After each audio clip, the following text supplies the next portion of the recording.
I never know what markets are going to do.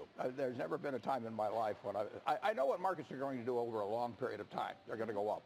But in terms of what's going to happen in a day or a week or a month or a year even, I've never felt that I knew it, and I've never felt that it was important. I will say that in 10 or 20 or 30 years, I think stocks will be a lot higher than they are now.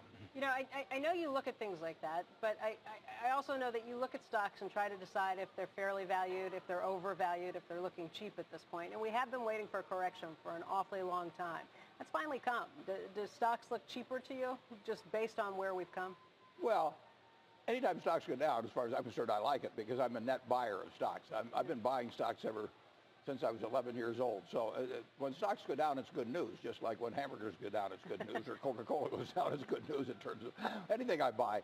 But you know, stocks are going to go down. You could probably look it up as to what percent of the days of the, since I was born, they've gone down, and maybe it'd be 30% or something like that. And you can't predict what stocks will do, but in the short run. But you can predict that American business will do well over time. And just take the 20th century. Stocks went from 66, the Dow average, 66 to 11,497, and you were getting 3 times as much in dividends as the whole average was selling for at the start. And you had 2 world wars, and you had a Great Depression, flu epidemics, all kinds of things.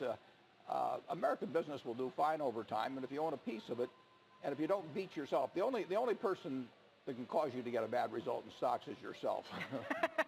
Yeah, unfortunately, that's the biggest problem, is trying to fight yourself in some of these situations. Yeah. Have you been buying more stocks lately just because prices have come down? Have you upped your percentages and other things just We're because? almost always a buyer of stocks.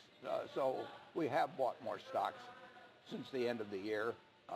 But we earned 17 and a fraction billion last year, and we had our float go up 4 billion, which is additional money available. And so we're almost always a buyer of stocks, and we're a more aggressive buyer when they're going down. I mean, I feel much better when they're going down, but it's hard to think of very many months when we haven't been a net buyer of stocks.